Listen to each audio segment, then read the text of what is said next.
Hi, I'm Linda, and welcome to Beautiful Thrift Homemaking. We're reading through a vintage 1917 cookbook that is also an instructional novel. It is called A Thousand Ways to Please a Husband, and it is the month of August right now in our reading. We're on chapter 41 and chapter 42. Bettina entertains state fair visitors. The next morning, when Bob and Uncle Eric had partaken of a cereal-less breakfast, and Uncle Eric had even complimented the cook, Bettina called her mother on the telephone. "I was about to call you, Bettina. Won't you go to the fair with us this afternoon? You know Cousin Mabel and the children are here from Ford Center, and Cousin Wilfred may arrive sometime this morning." "Do have your hands full this week, don't you, Mother? Uncle Eric is at home only for breakfast, and I called up to ask if you would all come here to dinner tonight." "Oh, Bettina, I'm afraid it will be too much work for you, dear." "I'll plan a simple meal, Mother, one that I can get together in a hurry. In fact, I've already planned it." "But in that case, you couldn't go to the fair with us this afternoon, could you? And it's set to be especially good today." "Well, yes, I could go. I can get the most of my dinner ready this morning. What time would you start?" "At 2, I think." "Well, Bettina, we'll come, but you must make the meal simple, for we won't be back till 6. "Don't worry, Mother." Bettina hastened to make her preparations, and at half after 1 her house was in order and she was ready to go. Besides, she was comfortably conscious of a well-filled larder, cold fried chicken ready and waiting, cold boiled potatoes to be creamed, green corn to be boiled, peaches to be sliced, and delicious chocolate cookies to delight the hearts of the children. It will take only a few moments, she thought, as she arranged the nasturtiums on her dining table, to set the table, cream the potatoes, boil the corn, slice the peaches, and make the tea. And I believe it's the sort of a dinner that will suit them. The dinner for state fair guests consisted of cold fried chicken, creamed potatoes, corn on the cob, sliced peaches and chocolate cookies, tea, and milk. Bettina's recipes in this book are for the creamed potatoes as Bettina served them, and for the chocolate cookies for the children. All right. Remember, we'll discuss these chapters after I read them. Chapter 42, Uncle John and Aunt Lucy. As Bettina was standing before a beautiful exhibit of honey in the agricultural building, she was startled by a hand upon her shoulder. "Gracious, Uncle John," she exclaimed, "how you frightened me! But I'm so glad to see you. Where is Aunt Lucy?" "Here somewhere. You know, she took a few prizes herself and is probably hanging around to hear any stray compliments for her butter or preserves." "Aren't you ashamed, John?" said Aunt Lucy, herself appearing like magic. "I was just looking for the queen bee among the others in this glass case." "And here she is," said Uncle John, laying his hand on Bettina's shoulder and laughing delightedly at his own joke. "You've been looking in the wrong place. For that, Uncle John, I'm going to beg you and Aunt Lucy to come home with me to dinner. Won't you? When did you come in?" "This morning, and we're making a day of it. We'd like to see the fireworks this evening, but perhaps we could go to your house and get back again. For that matter, you and Bob could go with us to see the fireworks. How about it?" "Oh, that would be splendid. Bob couldn't come to the fair this afternoon, and I came with a friend." "Well, we'll take you both home in the car. When shall we see you? 5 o'clock?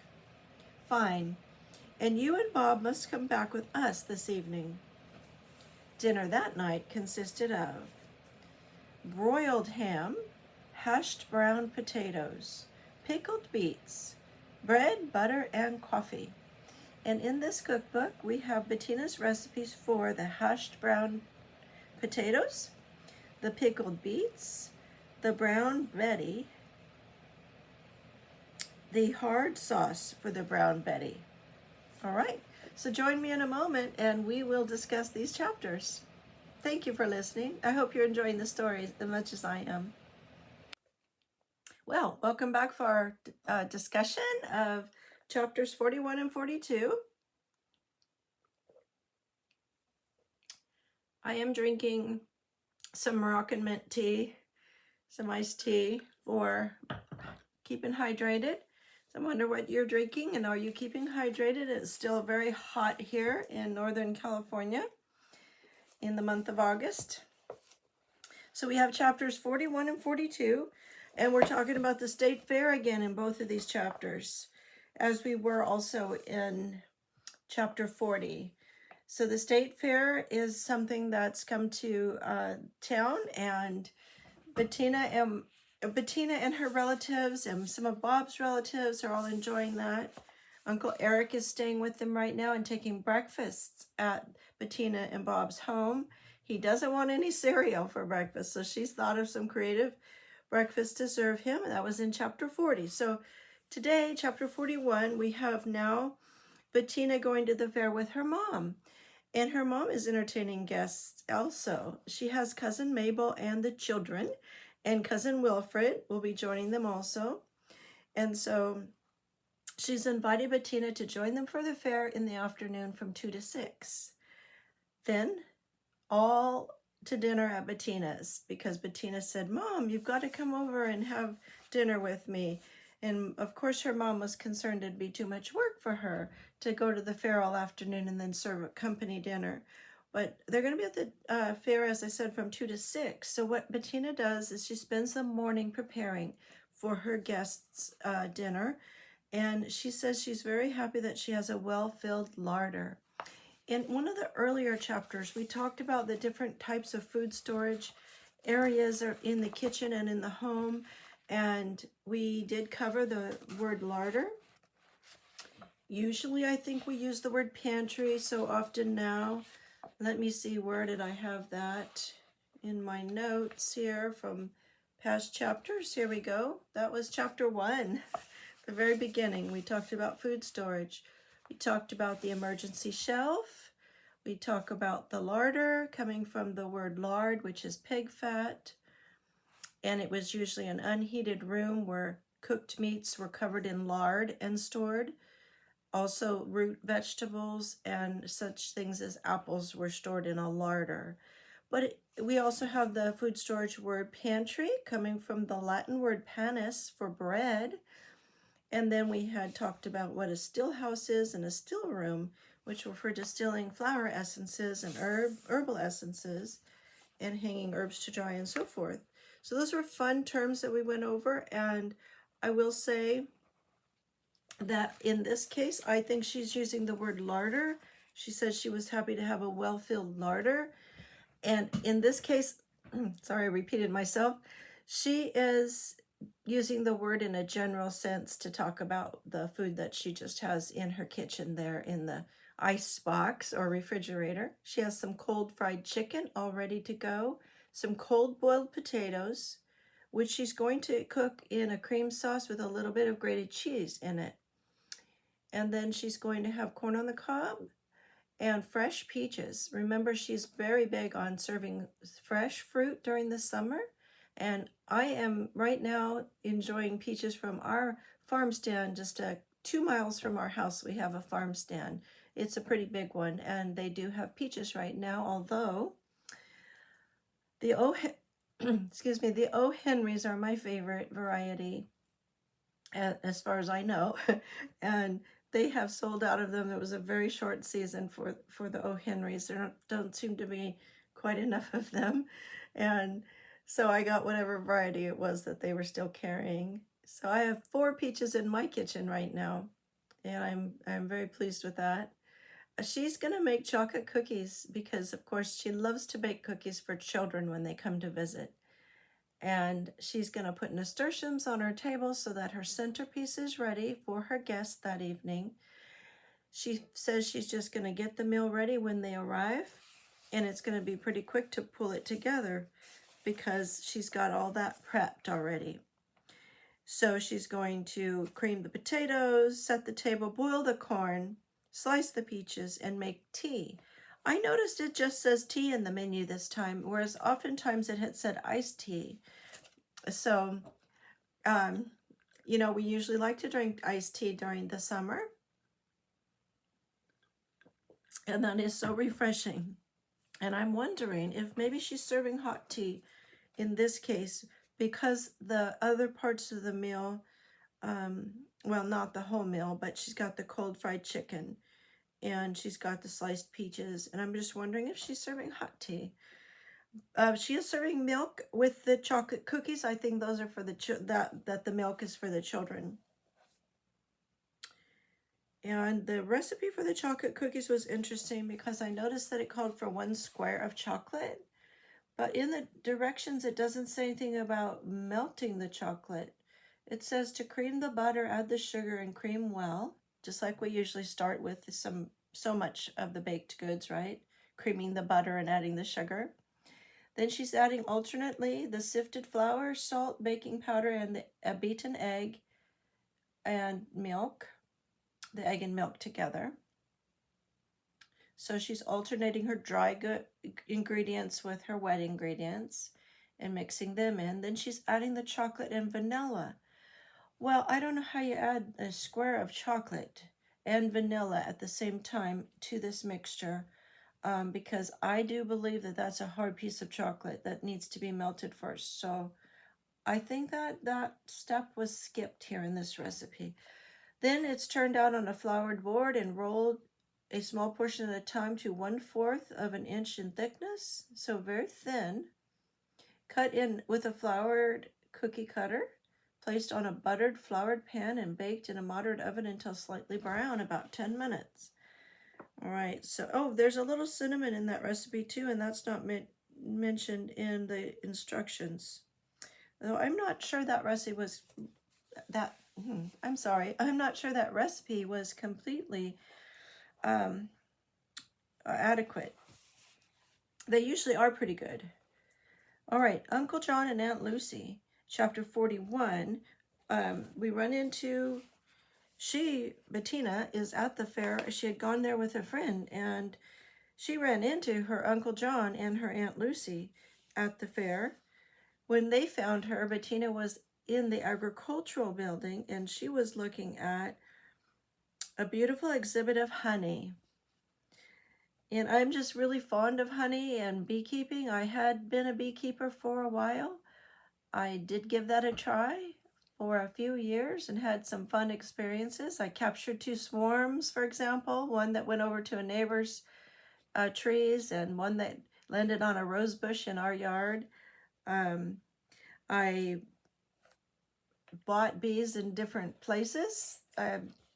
And that was an experience in itself. One time I went to a monastery to buy bees up in the mountains, and so that was an experience in itself. And I did that with a friend. One year I did beekeeping with a friend to encourage her to get started again, and just for fun. We just had a good time. It's a good memory for us together. She's a Christian sister who I love dearly, and we talk about that year. But we just found that where we live, unfortunately, beekeeping doesn't work out too well. Most of the beekeepers, the professional beekeepers in our area, keep their bees pretty far out. And in fact, there are some who take their bees to other states, and I'm not talking about the traveling bees for pollinating, but they keep them in other states because we do have an awful lot of agricultural sprays around here, and we have a lot of monoculture areas. Boy, I'm not speaking very clearly today. I had a very long day at work, so I think I'm getting really tired, and I'm trying to hurry because I feel like my husband might be home any moment, and I really wanted to get this video recorded before he walks in. So I think those are the 2 problems. However, thank you for hanging in there with me. So beekeeping. Monoculture means that there's only one, mono being one variety of plant primarily grown in the area, in a large area. And so we have walnuts, for example, large tracts of walnuts in my area, and walnuts are not bee pollinated. So there's no forage for the bees for very many miles around. But we also have the Sacramento River within foraging, and there's things along there that the bees can go to. So we do have some sources for the bees to find nectar, but somehow I'm wondering if it's not just the agricultural sprays that are used in the area generally, or what, but it was not easy to keep bees. They did not overwinter. We don't have extremely harsh winters here, but we did have trouble keeping the hives, and it's very, very expensive to buy a box of bees every spring. So it is also a very back-breaking labor. The bee boxes, we use the traditional Langstroth beehives, and those bee boxes are very heavy, especially when they're full. And so there's a lot of bending, lifting heavy things. So all in all, it wasn't something for me to continue with myself. So that was my experience, but my heart then goes out towards, that topic whenever it comes up.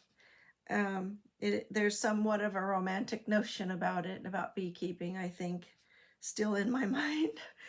All right, so fireworks are going to happen that night, and Uncle John wants Bettina and Bob to join them to watch the fireworks after dinner, but of course Bettina invites them to dinner beforehand.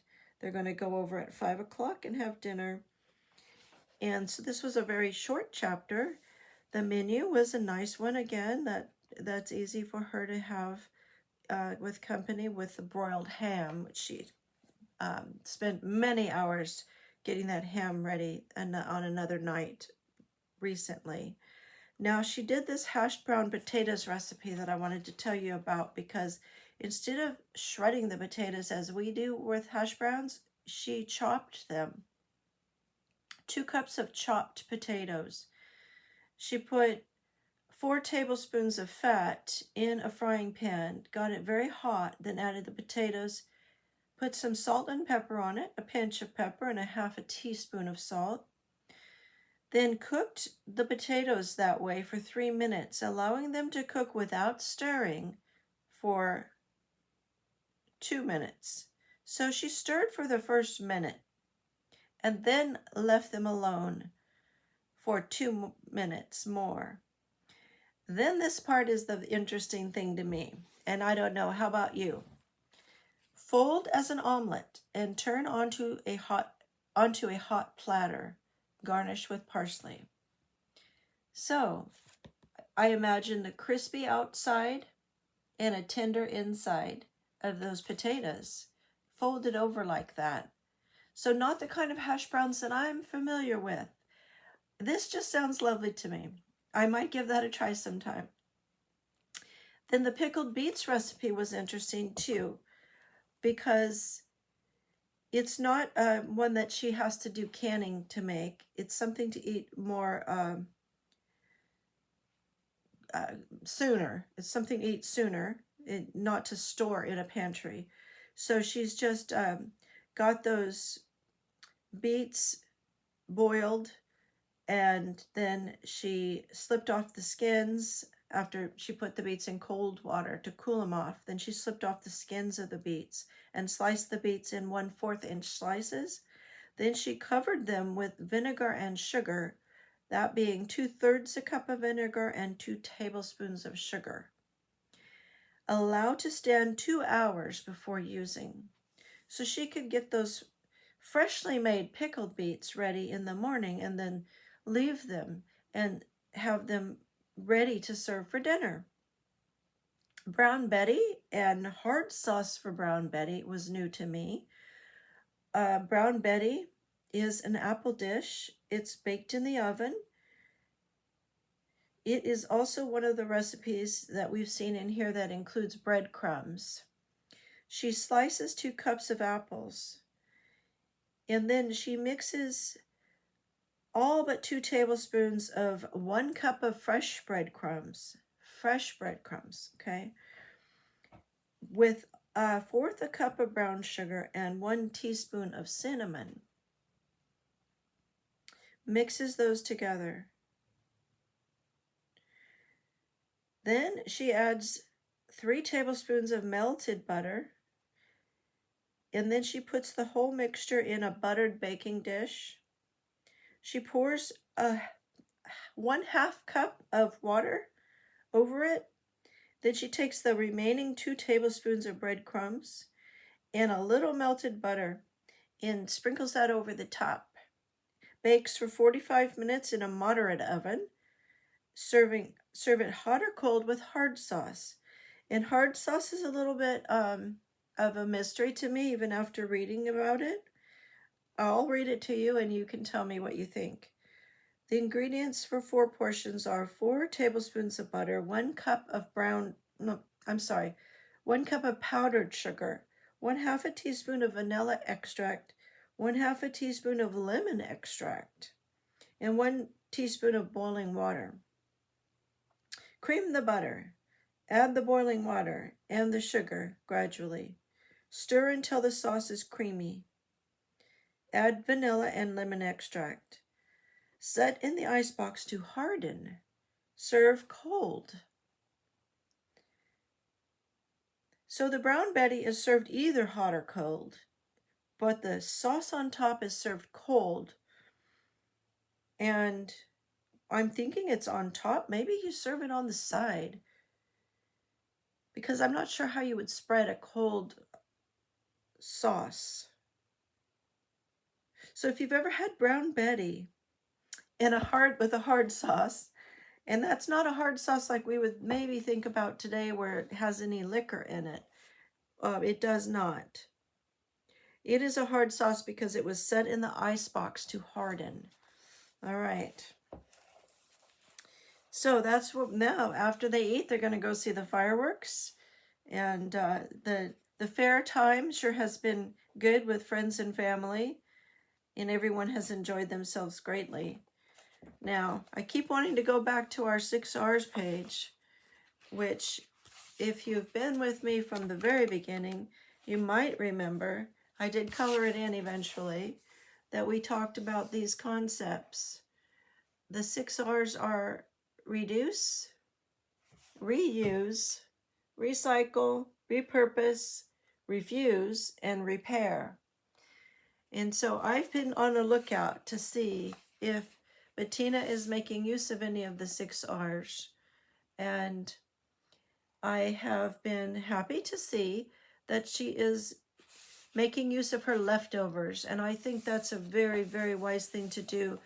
Have you ever encountered any of those statistics about how much food is thrown out in American households? How much good fresh food lingers too long in the refrigerator or even just in a cupboard and is thrown away instead of being used.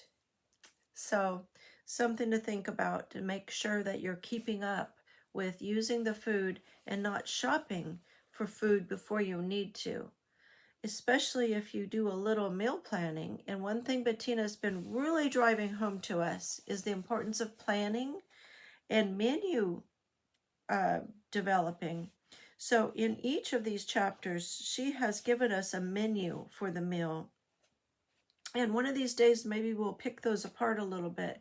And we did that with the breakfast menus. We found some commonalities. I think we found 3 commonalities in her breakfast menus that episode. So we'll maybe pick apart some of these dinner menus and figure out what is her thinking behind them. How did she build these menus? And we see, the typical thing of having a meat and a vegetable and a bread, and then some condiments of some sort, like butter for the bread, pickled beets in this case, with the ham and the potatoes, coffee to drink.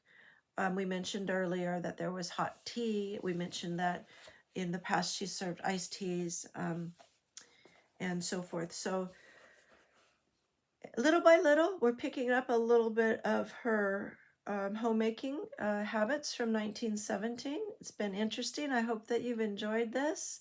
Thank you for joining me. God bless you.